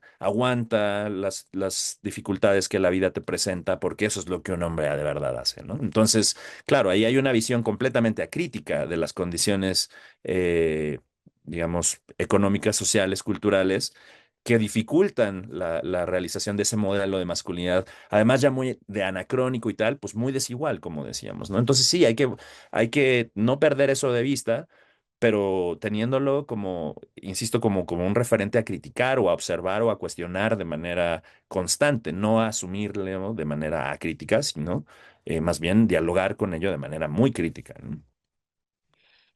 Quizás en una línea de alguna manera paralela, Eduardo Liendro manifiesta, podría profundizar de manera crítica en el concepto de masculinidad hegemónica y su derivado de masculinidades en plural como sinónimo restrictivo de formas de ser hombre, incluyendo el tan usado concepto de nuevas masculinidades. También si puedes comentar el concepto de masculinidades tóxicas que han sido muy revisadas por su investigación o su literatura. Luego damos la palabra, veo también que Georgina aquí no ha levantado la mano para manifestar una pregunta. Sí, muchas gracias. A ver, sí, yo creo que el concepto de masculinidad hegemónica, como lo propuso originalmente Raewyn Connell, y luego de alguna manera revisitó en varias oportunidades, tanto ella como otras personas con quienes ella trabaja, ¿no? O ha trabajado. Pienso, por ejemplo, el caso de James Messersmith, ¿no? Un sociólogo, criminólogo norteamericano. Él, por ejemplo, publicó en 2019, si no estoy mal, o 2018, ya no recuerdo bien, un texto en el que se dedica a revisar el concepto de masculinidad hegemónica de manera muy rigurosa y muy puntual, porque creo que esa es una de las cosas de las que más ha adolecido el concepto en diferentes partes, pero en particular en la región latinoamericana, ¿no? Donde se volvió una especie de fetiche para hablar de masculinidad. eh, y como una especie de receptáculo de todo lo negativo que percibíamos de modelos dominantes de masculinidad, ¿no? A eso muchas veces nos referíamos, o mucha gente se refería a eso cuando hablaba de masculinidad hegemónica, de manera que llegó a ser casi cualquier cosa que uno quisiera criticar de la masculinidad, cabía bajo ese término, ¿no? Y ese me parece que es una lectura muy poco rigurosa y por lo tanto muy poco útil del concepto de masculinidad hegemónica. Efectivamente, creo que el concepto ayuda mucho pensándolo como parte de un marco analítico completo, ¿no? O sea, donde hay otros conceptos que son igualmente importantes. Y el enfoque no es tanto en, algunas personas piensan cuando piensan en masculinidad hegemónica, la piensan como un tipo y un tipo dominante, digamos, una especie de arquetipo o estereotipo de masculinidad, que es el que domina, y luego a otros tipos alternos a eso, ¿no? Y aunque entiendo por qué puede venir esa lectura, a mí me gusta más enfocarme, y creo que eso es un poco más lo que proponen tanto la propia Connell como, insisto, otras personas que han retrabajado el concepto, en digamos, en el marco completo analítico que tiene como unidad de observación, más que tipos de masculinidad, relaciones entre masculinidades. Y por eso es que ahí se vuelve pertinente, como decía, olvidé, perdón, el nombre de la persona que nos hacía la pregunta. eh, Ahí es donde se vuelve relevante pensar en masculinidades, digamos, ¿no? De manera plural. Pero no como tipos, insisto, estáticos y bien definidos de masculinidad que uno puede asumir mayor o menormente, sino más bien para pensar en relaciones entre masculinidades, ¿no? Que tiene que ver con esta cosa otra vez de, al final de cuentas, la masculinidad en singular podemos pensarla como en dos niveles, ¿no? Como la masculinidad en singular, como hegemónica, como un proyecto justo hegemónico de dominación, de subordinación, de explotación incluso, ¿no? Como lo dicen, lo plantea, por ejemplo, Luciano Fabri, ¿no? O la propia Segato, ¿no? De extracción, ¿no? Como lo dice la propia Segato. Y luego las formas específicas que eso va tomando, pero sobre todo, como digo, las relaciones a las que da lugar entre formas de masculinidad. La masculinidad más pensada más como configuraciones prácticas, como decía yo hace un momento, ¿no? Cosas que los hombres en verdad están haciendo, como dice la propia Raewyn Connell, ¿no? O no haciendo también, ¿no? Por ejemplo, los hombres que no estamos cuidando, ¿no? Versus los hombres que estamos subordinando, por ejemplo. Los hombres que estamos siendo violentos y estamos en lógicas competitivas versus quienes a lo mejor participan de lógicas más colaborativas, ¿no? Eh, entonces, creo que eso es una parte del problema con el término de masculinidad o con el concepto de masculinidad hegemónica, que está, digamos, a veces siento yo un poco desvirtuado, a lo mejor sueno demasiado purista, pero, y no es mi intención, digamos, ¿no? Porque, digamos, los conceptos están para servirnos a nosotros y no nosotros para vivir por los conceptos. Pero en todo caso creo que vale la pena como observarlos de manera crítica y analítica un poco más profunda, ¿no? Y eso me lleva un poco a lo otro que señalaba también esta persona que nos hizo favor de hacer esta intervención, que son estos otros conceptos que han aparecido por ahí y que tienen un valor sobre todo como de comunicación más a nivel de denuncia, como puede ser el de la masculinidad tóxica, ¿no? O sea que se usa como para describir ciertas actitudes, ciertas acciones, ¿no? Ciertos eventos inclusive, pero que no tiene un sustento y o un sustrato teórico que sea útil más allá de eso, digamos. Es decir, aquí hay un problema de desigualdad o de violencia que está ejerciendo un sujeto masculino y entonces eso nos regresa a una idea de una masculinidad tóxica. Y eso creo que tiene varios problemas. De entrada, por ejemplo, pensar que si existe una masculinidad tóxica, entonces tendría por necesidad que existe una masculinidad sana, ¿no? Y entonces es cuestión de curar la masculinidad, digamos, para que deje de ser tóxica y entonces ahora sea sana, que es también parte del problema de la idea de nuevas masculinidades, ¿no? O sea, Alejandra en su introducción señalaba que yo escribí un texto muy breve sobre justo la idea de nuevas masculinidades, donde intento como hacerlo desde una perspectiva precisamente crítica, ¿no? De pensar, bueno, no son tan nuevas las cosas a las que la idea de nuevas masculinidades a veces suele referir, no son actitudes novedosas en términos de que nunca hubiesen existido y nunca se hubiesen registrado, ¿no? Y tampoco muchas de las que se llaman nuevas masculinidades tampoco son ni tan nuevas en términos cronológicos ni tan nuevas en términos de distintas, una vez más, al proyecto de extracción, dominación, subordinación más generalizado de la masculinidad.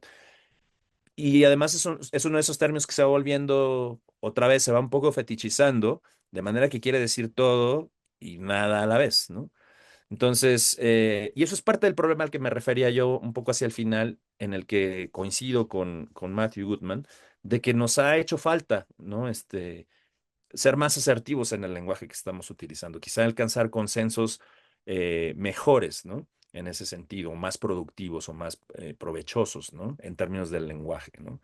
¿Qué tanto nos sirve hablar de masculinidades constantemente cuando todavía no hemos resuelto el problema de cómo nos vamos a referir a la masculinidad, como decía hace un momento, como sistema de opresión, de subordinación, de extracción, de explotación, de poder en última instancia y de dominación, ¿no? Entonces, ah, son preguntas para las que no tengo respuesta, digamos, absoluta, porque creo que el diálogo es lo que nos puede ir llevando hacia mejores rutas, pero definitivamente creo que ese es, como decía hace un momento, parte del problema y del reto sobre todo que tenemos frente a nosotras, ¿no? Que es consolidar una base conceptual, eh, digamos, acertada y asertiva para describir mejor los fenómenos, que además se están moviendo mucho, ¿no? Como también decíamos hace un momento, o sea, están cambiando mucho, ¿no? Aparecen y desaparecen eh, formas distintas del mismo problema, digamos, y hay que responder a eso también con agilidad, ¿no? Ok, quien nos hacía la pregunta anterior era Eduardo Liendro, ¿ah? Por si Ah, acaso, gracias. sí, Gracias. para dejarlo de consignado. Damos la palabra, bajó su mano, pero entiendo que nos estaba había levantado la mano antes que Georgina Aquino, por favor. Hola, buenas tardes. No sé si se escuche porque no puedo prender mi cámara. Se escucha No, perfecto, se escucha muy bien. ok. Sí, es que, bueno, me brincó inmediatamente cuando empezaron a hablar como del sistema neoliberal como uno de los exacerbantes de de esta masculinidad heteronormativa violenta. Y digo, no, ahí disiento. ¿Por qué? Porque podemos ver que la masculinidad ha existido en cualquier época, esta masculinidad heteronormativa, dominante, violenta, que somete, que se apropia de territorios, de ahí que se acuña esta palabra donde este término que dice, no recuerdo en este momento la teórica, que dice que el cuerpo de las mujeres es el territorio, ¿no? Entonces, desde los épocas muy antiguas, pues las mujeres han sido ese territorio que se negocia en matrimonios arreglados, en matrimonios donde para ampliar el territorio. En los mismos socialistas, lo dice Silvia Federici, se les olvidó a la hora de estar organizándose las mujeres. Simplemente las mujeres no existían, eran las proletarias del proletariado, decía Silvia Federici. Entonces, creo que no es como muy certero, más bien es como sesgado pensar que solamente esta masculinidad está solo asociada a un modo de producción. Va más allá en estas relaciones de poder, donde creo que los hombres tienen que estarse repensando más profundamente. O sea, al final no les ha tocado ser los oprimidos que son las mujeres, ¿no? Y entonces, en ese sentido, el tema ideológico creo que tendría que estarse cuestionando, porque si no tendemos a pensar que hay buenos contra malos. Esa sería mi aportación.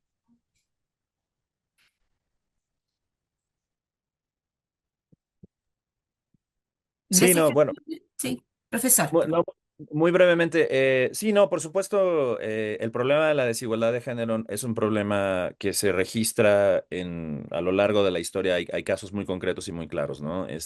Cuando se habla, por ejemplo, de un orden patriarcal, se piensa justo en eso, ¿no? O sea, en que la organización política humana siempre ha favorecido a un grupo con base en su adscripción a lo masculino. Eso es definitivo. Eso no es una cosa privativa del neoliberalismo y no quisiera yo que se pensara que eso es algo que yo estoy planteando. Lo que sí creo es que la, la- para empezar, la noción de masculinidad con la que trabajamos más comúnmente, ¿no? Es una noción moderna, ¿no? Moderna industrial, ¿no? Y efectivamente, o sea, la era industrial no arranca con el neoliberalismo, ¿no? De hecho, un poco con el liberalismo e incluso después pues, tiene su fortalecimiento y su consolidación en la fase del estado de bienestar de la posguerra, ¿no? Que no es neoliberal, ¿no? Pero lo que yo decía más bien, o lo que intentaba yo decir, es que la ideología neoliberal, que efectivamente está asociada con si lo vemos desde si le damos una lectura marxista, está asociada con un modo de producción particular, va más allá de solo eso, ¿no? De la organización de la producción y el consumo, sino, pues al final de cuentas afecta a todas las esferas, ¿no? Y se vuelve una paradoja, porque, como digo, lo que hoy se percibe como la masculinidad tradicional, que insisto, es en realidad el modelo moderno industrial de masculinidad del hombre proveedor, etcétera, etcétera, se ve minado por la propia lógica neoliberal, ¿no? Y hace como muy complejo el asunto de pedirle a los hombres que sigan siendo proveedores, que sigan siendo exitosos, etcétera, en un contexto que es muy adverso para lograr eso, ¿no? Eso era más bien lo que yo estaba intentando decir, pero por supuesto que la dominación masculina no es un asunto exclusivo ni privativo ni provocado por el neoliberalismo. Ojalá hubiese sido así porque eso nos sugeriría que hay un pasado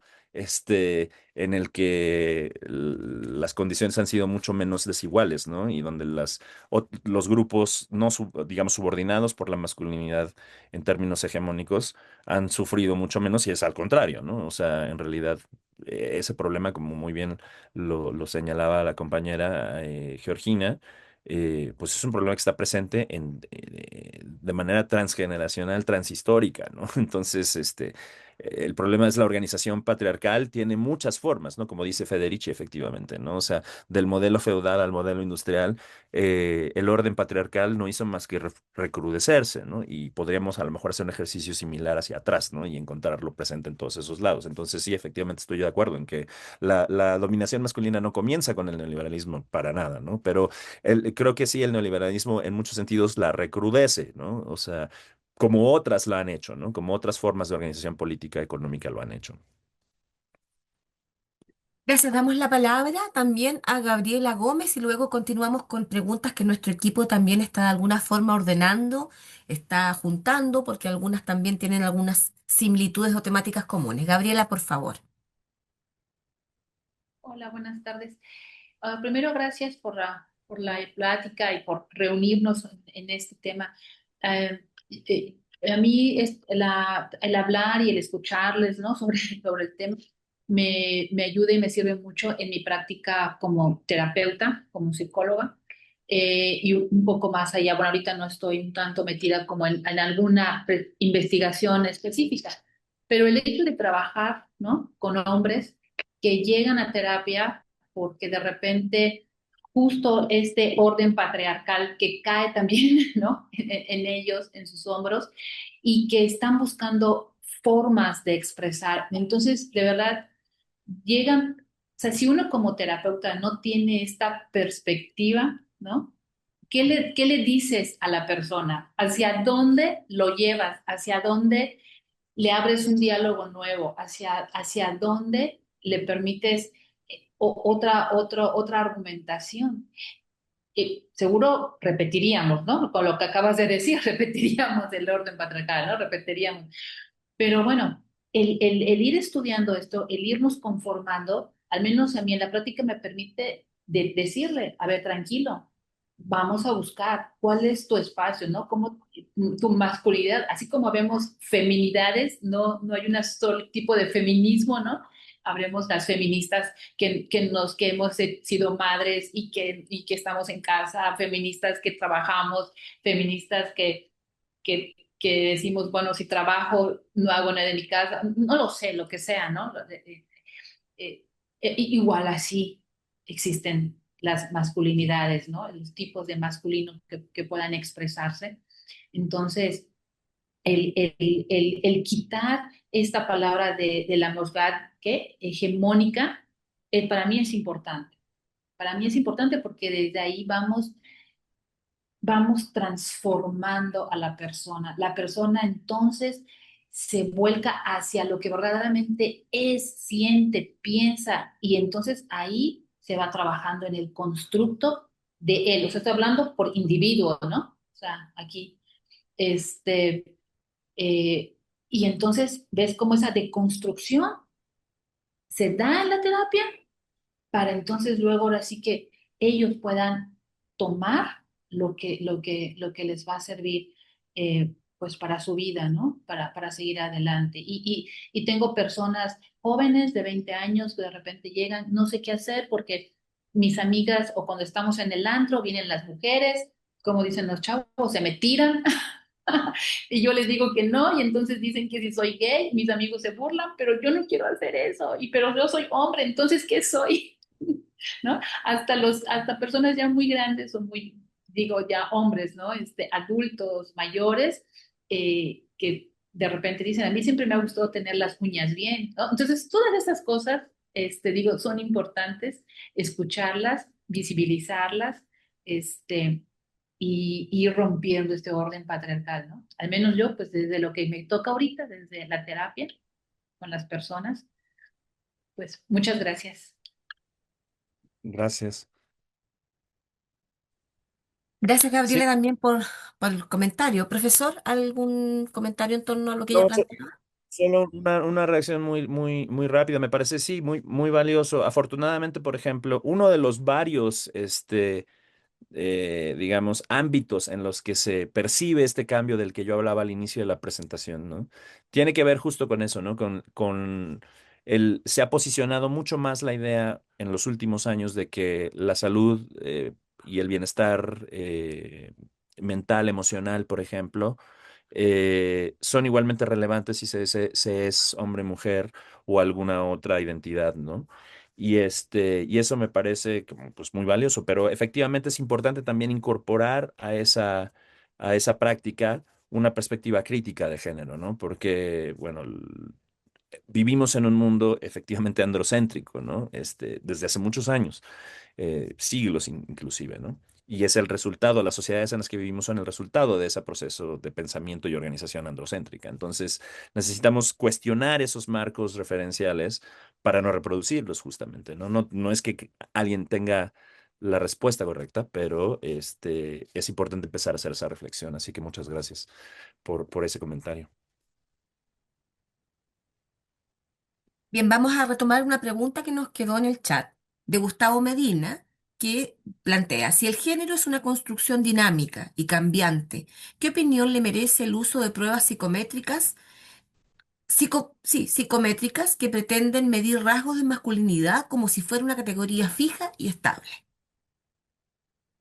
Eh, bueno, digamos, hay dos elementos importantes a lo mejor de la pregunta y el primero sería, yo creo que es importante y es relevante, ¿no? Muy relevante, indagar, no se puede soslayar del análisis de género del todo y de manera como absoluta la dimensión psíquica, digamos, ¿no? Eso me parece que es relevante y que, digamos, los feminismos en su momento, por ejemplo, encontraron en el psicoanálisis un marco teórico muy interesante, ¿no? Para observar una serie de fenómenos en torno al género, ¿no? Y específicamente a la situación de las mujeres. Entonces eso me parece muy valioso y no hay que perderlo de vista, ¿no? Ahora, dicho esto, una vez más, la profesión y la disciplina de la psicología y la psiquiatría, por ejemplo, proceden, igual que la mayoría de nuestras disciplinas. Yo personalmente, por ejemplo, que me formé en la disciplina sociológica, digamos, son producto de un proyecto epistemológico, de creación de conocimiento, inspirado por la ilustración, ¿no? Que tiene, una vez más, pues un enfoque muy antropocéntrico y androcéntrico, ¿no? Eh, digamos, el sujeto universal, pretendido objetivo, ¿no? Pues no lo es en realidad es un sujeto androcéntrico, ¿no? Es decir, es un varón de ciertas características físicas, raciales, sociales, culturales, ¿no? O sea, un varón blanco, europeo, de edad media, con capacidades motrices e intelectuales normativas, etcétera, etcétera, ¿no? Y en ese sentido, pues digamos, esos marcos así como muy normativos, las definiciones muy normativas, digamos, permean mucho de esos proyectos de conocimiento, de esos proyectos epistemológicos, ¿no? Y creo que eso es algo que pasa definitivamente también con la disciplina psicológica y psiquiátrica. Entonces, yo creo que estas pruebas estandarizadas, eh, una de las críticas que yo les podría hacer, sin conocerlas a detalle, por supuesto, pero digamos, entendiendo un poco el paradigma del que parten y la base sobre la que están fundamentadas, es que si piensan a la masculinidad precisamente como una cuestión esencial, ¿no? Como una esencia que las personas tienen o tenemos de maneras quizá incluso naturales, ¿no? Y me parece que eso es un error, porque creo que tenemos muy buena evidencia y hay una muy buena argumentación, tanto teórica como empírica, para aseverar que la masculinidad no es un fenómeno natural en ese sentido, digamos, sino que es producto justo de una serie de procesos de diferentes órdenes. Uno de ellos puede ser el psicológico o psíquico, insisto, inclusive los biológicos, pero sobre todo y de manera muy relevante, los procesos culturales, históricos y sociales que le van dando forma a eso, porque las personas, ¿no? O sea, somos, así como seres biológicos y seres psíquicos, eh, seres sociales y culturales, ¿no? Y de manera muy importante, ¿no? Yo creo que si algo nos distingue precisamente de otros animales, ¿no? Porque ese es otro de los argumentos que se presentan con mucha regularidad en estos discursos masculinistas, ¿no? Al final de cuentas, las personas somos humanos, los humanos somos animales también, y entonces tenemos que responder a una lógica animal, ¿no? Muy biológica y demás. Pero lo que nos hace muy diferentes de muchas de estas otras especies de animales, y además habría que ver también qué tan diferentes, porque solemos pensar a las especies no humanas como actuando puramente sobre instinto, cuando en realidad no tenemos acceso a su vivencia porque no la compartimos, ¿no? Solo la podemos observar e intentar deducir, ¿no? Lo que está pasando allí. Pero, digamos, en nuestro caso, algo que nos hace muy distintos es eso, la organización cultural, social, histórica tan compleja que tenemos, ¿no? No podemos pensar, o sea, resulta desde mi perspectiva antitético a un pensamiento, digamos, como tan complejo, el decir, bueno, es que al final de cuentas son nuestros genes, es nuestra biología la que nos está determinando, ¿no? Y entonces por eso habrá que medir, ¿no? Efectivamente, porque este es el estándar de masculinidad observado, ¿no? Que apareció naturalmente, ¿no? Y se dio de manera espontánea, ¿no? No tiene que ver con insisto, procesos históricos, procesos culturales, procesos políticos, sino que es una cuestión inmanente, ¿no? De las personas. Eso me parece que es puede ser un error, ¿no? Y no veo no le veo en todo caso la utilidad a este tipo de pruebas, digamos, ¿no? Que buscan estandarizar desde esa perspectiva de que de que la masculinidad esencial existe y está ahí en algún momento y nada más nosotros nos acercamos a medirla. Eso me parece que no es muy productivo ya, y de hecho lo que ha hecho es eh, generar una serie de otros problemas, ¿no? O sea, de ahí surge una idea de que hay masculinidades más válidas que otras, ¿no? Como lo que decía Gabriel hace un momento respecto de eh, el mandato de proveeduría, por ejemplo, o el mandato de fortaleza de la masculinidad. Y si no se cumple con ese mandato, entonces se piensa en esa persona como menos masculina, ¿no? O como defectuosamente masculina. Y eso, desde mi perspectiva, no tiene mucho sentido, ¿no? Daniela Armenta Hernández nos vuelve a consultar refiriéndose a las masculinidades en bachillerato jóvenes. ¿Cuál es su interpretación a propósito de que los varones no logran organizarse políticamente, por ejemplo, priorizar su cuidado en red? Con esto me refiero específicamente a situaciones como el día después del 8M. Gracias. Esa es una gran pregunta, creo, y es una pregunta de investigación urgente que algunas personas han ya empezado al menos a intentar abordar. Tenemos, bueno, un colega de la universidad, de la UNAM acá también, que trabaja en un instituto justo, en el Instituto de Investigaciones sobre la Universidad y la Educación, el ISUE, que ha empezado a hacer esta indagación de por qué. Porque si, por ejemplo, en contextos como el chileno o el argentino, donde existen, digamos, iniciativas concretas de activismo, de organización, de movilización de varones que podríamos caracterizar como ellos mismos se nombran, ¿no? Como antipatriarcales, proigualitarios, no machistas, no violentos, etcétera, etcétera. Y aún así enfrentan un montón de problemas, eso, como para operar y para sostenerse en el tiempo y tal. Bueno, en México estamos todavía un poco más atrás en ese sentido, porque esas iniciativas son mucho más tímidas, mucho más esporádicas, mucho menos sostenidas en el tiempo y mucho menos comunes directamente, ¿no? Entonces, y es una pregunta urgente de investigación, digo, porque ¿por qué los varones no logran, como lo plantea muy bien Daniela, ¿verdad? Este, eh, no logran consolidar no logramos, ¿no? Consolidar ese tipo de iniciativas. Yo creo que hay varias cosas ahí, o sea, una de las en los últimos años yo he estado trabajando en un proyecto de investigación sobre masculinidades en el entorno universitario y un tema que fue emergiendo mucho a lo largo del proyecto de investigación fue el de las ansiedades que le generaba a los varones toda esta movilización, por ejemplo, de las colectivas feministas de estudiantes, sobre todo algunas también de trabajadoras en la universidad, pero sobre todo de mujeres estudiantes, y las respuestas que la universidad estaba teniendo como institución frente a eso.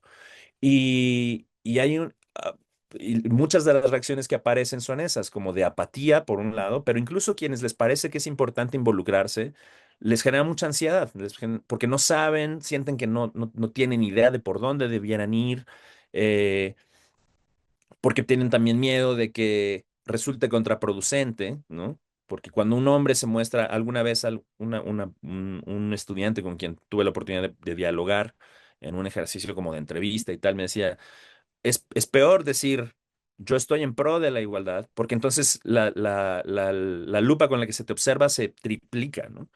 Y entonces una actitud que en un hombre no comprometido, no manifestado por la igualdad o lo que sea, pasa desapercibida porque es lo natural, es lo esperado, se vuelve ahora altamente punible, ¿no?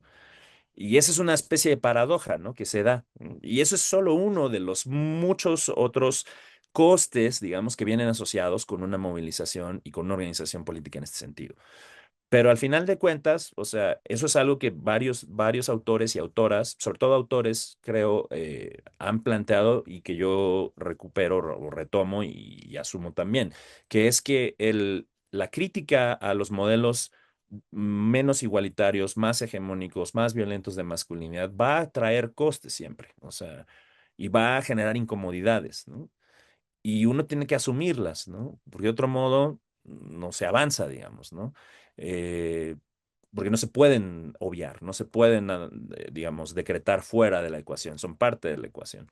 Y eso implica incluso, pues, eso, ¿no? A lo mejor ponerse en una posición de cierta vulnerabilidad y digamos, una actitud muy profundamente masculina que del modelo dominante en el que la mayoría de nosotros fuimos socializados y seguimos siendo socializados es que los hombres no son vulnerables, ¿no? No pueden ser, no pueden permitirse ser vulnerables, ¿no? No pueden permitirse ponerse en situaciones vulnerables, ni pueden permitirse mostrarse como personas vulnerables. Entonces, mejor rehuirlo, ¿no? Rehuir esa posibilidad.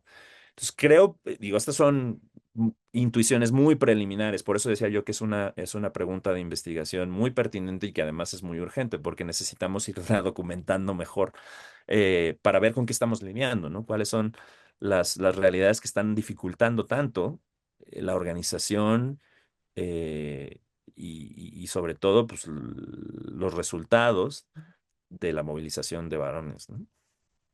Bien, como ya habíamos anunciado, teníamos 2 horas para esta conferencia. Las preguntas han ido surgiendo. Estamos muy contentos por ello, así que vamos a tratar, nos quedan pocos minutos para respetar los horarios tanto de Chile como de México y de nuestro expositor, por supuesto. Vamos a la lectura a 3 preguntas que resumen de alguna manera lo que iba quedando, ¿no es cierto? Y lo que iban manifestando, a ver si el profesor nos puede de alguna manera responder tomando un poquito en cuenta a lo que apuntaban estas preguntas. Liliana Borja manifestaba que ella imparte la materia de igualdad de género a nivel secundario. Me gustaría saber si sabrás una forma adecuada de abordar a los alumnos, ya que con los nuevos discursos de las redes sociales es complejo crearles modelos de masculinidad sana para ellos. A los hombres, en particular, las niñas suelen ser participativas y críticas, pero los niños suelen cerrarse a que es una materia para las mujeres, básicamente. Jocelyn Molina, por otra parte, también nos manifestaba cómo podría abordarse el tema de las masculinidades en el aula, como decía, en la misma línea, ya que dice las nuevas generaciones, en mi opinión, considero que están más sensibles al tema, pero desafortunadamente en la planta docente no hay mucho interés. ¿Cómo invitarles a conocer la relevancia de estos temas en la academia y los intereses de la propia universidad? Bien, muchas gracias.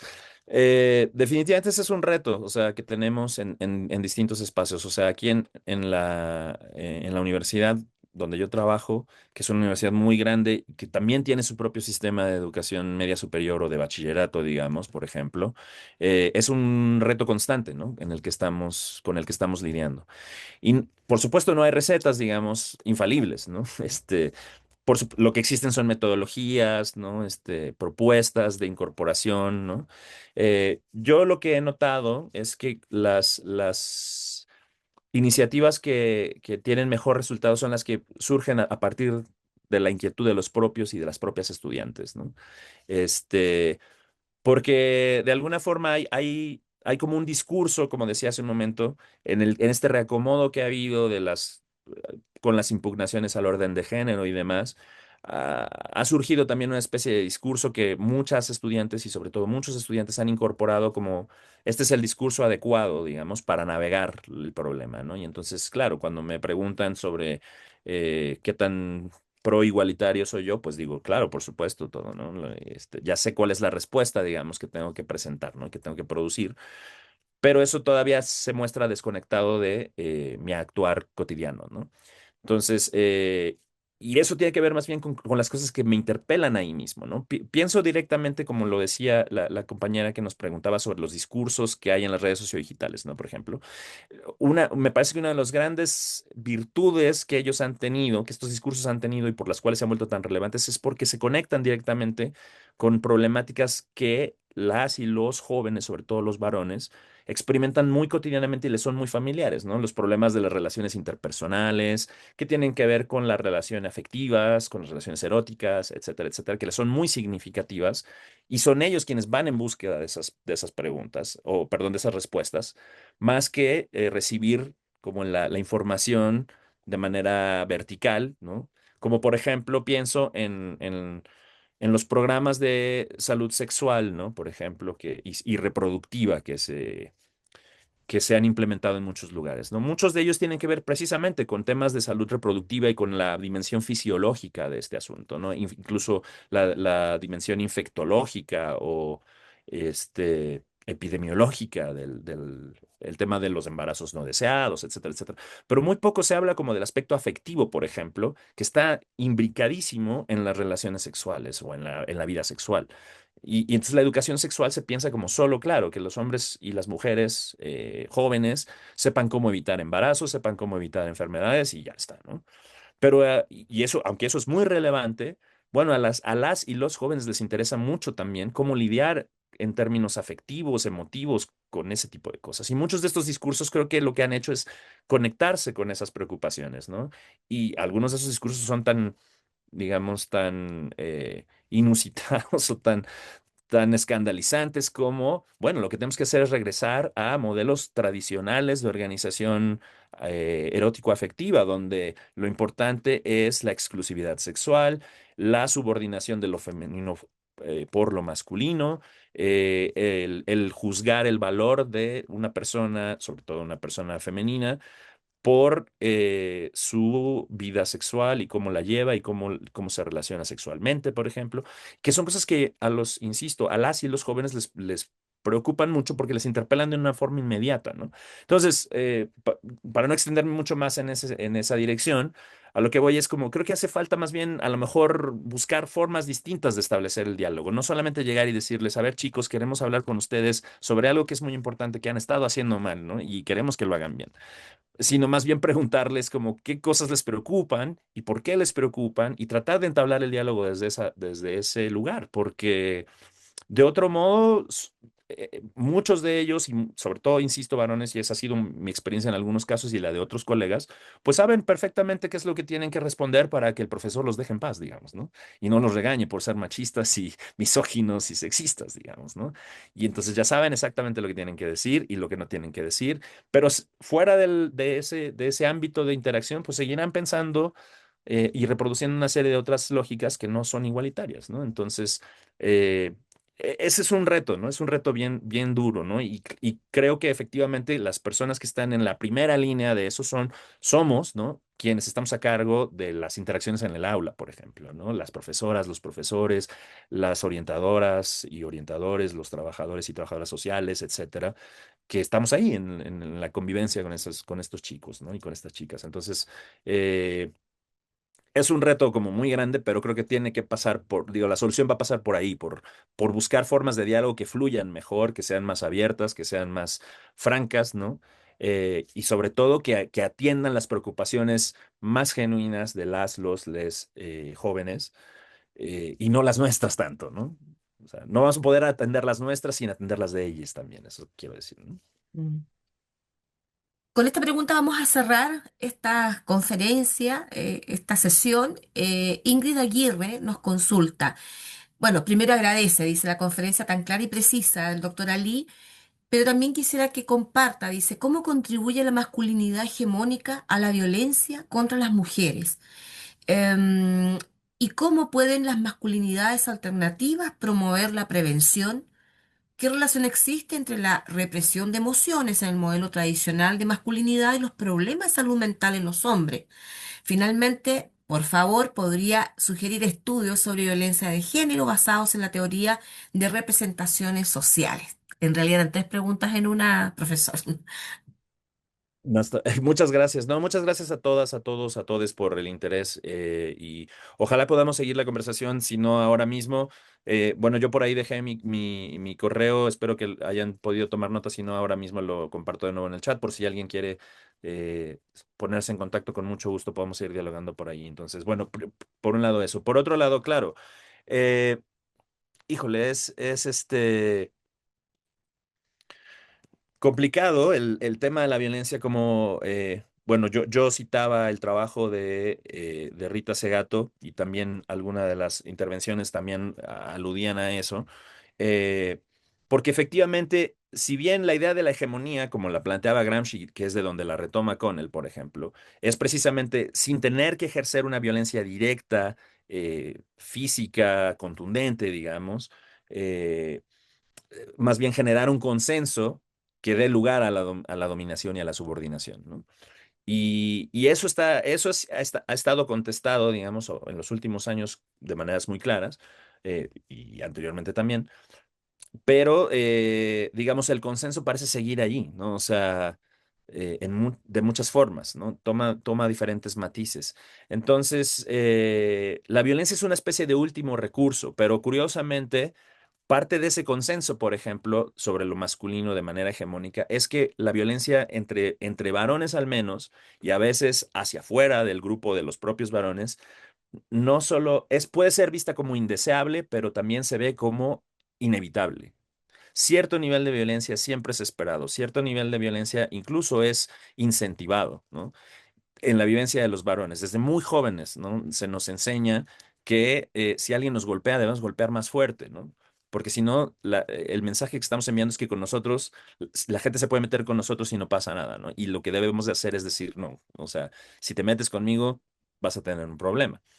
Y eso se fundamenta mucho en ejercicios de violencia, ¿no? Y está muy ligado a otras ideas que están en ese consenso de la masculinidad, de lo masculino como eh, como líder, como resistente, como, digamos, de alguna forma dominador, ¿no? Y en pos del control y de la competencia, como lo decíamos también hace un momento. Entonces, hay que ir buscando la manera de desarticular eso, ¿no? O sea, eh, y de cuestionar solo eso. No basta con pensar en no ser violentos, digamos, a lo mejor en términos físicos, en contra de las mujeres o en contra de otras personas, ¿no? Sino también es importante pensar en, bueno, ¿qué es lo que nos lleva a esa violencia, ¿no? O sea, la idea de la competitividad, la idea del control, la idea del ejercicio de autoridad, ¿no? Si puedo hacer eso por otras vías, entonces estoy bien, ¿no? Y si no ocurre, pues entonces recurro a la violencia, ¿no? Pero, insisto, creo que la ruta es como, tiene varios pasos a veces, incluso antes de llegar a la violencia, y hay que irlos desmantelando también esos pasos previos. Por supuesto, eso es mucho más fácil decirlo que efectivamente realizarlo, pero eh, creo que hay que verlo de manera integral, ¿no? Para no pensar como... Ah, bueno, y además este tema también, por supuesto, de la emocionalidad y el manejo de las emociones en los varones. Es cierto que a los hombres se nos restringe, a quienes se nos socializa como varones, se nos restringe mucho el contacto con nuestras emociones, pero hay una emoción con la que incluso se promueve el contacto de los varones, que es la ira, ¿no? O sea, es legítimo enojarse, además enojarse por causas justas todavía más. Y si eso nos lleva a violentarnos o violentar a otras personas en pos de una causa justa, eso está justificado, ¿no? Y creo que eso es importante ir cuestionando esa lógica, porque mientras le sigamos dando como espacios de legitimidad a la violencia, va a ser muy difícil erradicarla, ¿no? Porque siempre va a aparecer de alguna u otra forma y siempre va a haber manera de legitimarla. Entonces, eh, y creo que, insisto, ese es un problema que tenemos los varones, que desde muy jóvenes aprendemos que la violencia no solo es legítima y eficaz, sino que es inevitable, ¿no? Y tenemos que entender que no solo es inevitable, sino que es indeseable y tenemos que buscar la manera por todos los medios de erradicarla, ¿no? Bien, hemos tenido una muy enriquecedora jornada, diría yo. Las preguntas van quedando. Ahí se ha compartido en el chat muchos temas, muchas consultas. Efectivamente, vamos a poner a disposición de cada uno de ustedes el material, la grabación de esta propia conferencia y también el material que se ha ido mencionando en el chat. Agradecemos a todos y a todas quienes nos acompañaron en esta segunda conferencia del seminario Nuevos Paradigmas, Investigación Académica con Perspectiva de Género. Y les invitamos, como ya habíamos reiterado, a seguir nuestras redes sociales, tanto en Instagram como en YouTube, Ines Género Watch. Así que prontamente en sus correos van a tener la información que han estado solicitando para que puedan seguir enriqueciendo y seguramente compartir los vínculos que se van generando en esta instancia. Agradecemos especialmente hoy al Centro de Investigaciones y Estudios de Género de la Universidad Nacional Autónoma de México y muy especialmente al doctor Ali Siles por su presentación. En nombre de la Universidad Austral de Chile, su Departamento de Creación Artística de la Vicerrectoría de Investigación, Desarrollo y Creación Artística, les dejamos un cordial saludo e invitamos desde ya a seguir participando en las próximas actividades en este contexto. Antes de cerrar muy oficialmente este seminario, tal vez, porque quiero ofrecer la palabra quizás para que pueda despedirse al propio expositor. Profesor. No, bueno, muchas gracias de nuevo por la invitación. Gracias a todas, a todos, a todos por su interés y por sus comentarios y preguntas. Definitivamente creo que el diálogo siempre va a ser la vía, ¿no? Para ir avanzando estas preocupaciones, ir encontrando mejores rutas para resolverlas. Así que les agradezco mucho y como les decía, les dejo aquí ahora sí mi correo en el chat por si alguien quiere ponerse en contacto por allí, lo podemos hacer con mucho gusto. Y un gusto, como siempre, encontrarnos con la gente del pueblo chileno que, a pesar de ser tan lejano geográficamente, se siente tan cercano en muchos otros sentidos, ¿no? Este proyecto ha logrado eso y también, por supuesto, la conectividad que nos permite la tecnología al día de hoy, poder estar conectados a pesar de la distancia, pero nos une también este tema, el tema de género. Así que muchas gracias nuevamente a cada uno y a cada una de ustedes. Nos reencontraremos en una próxima oportunidad. Muy buenas tardes a todas y a todas a quienes se han conectado a esta actividad.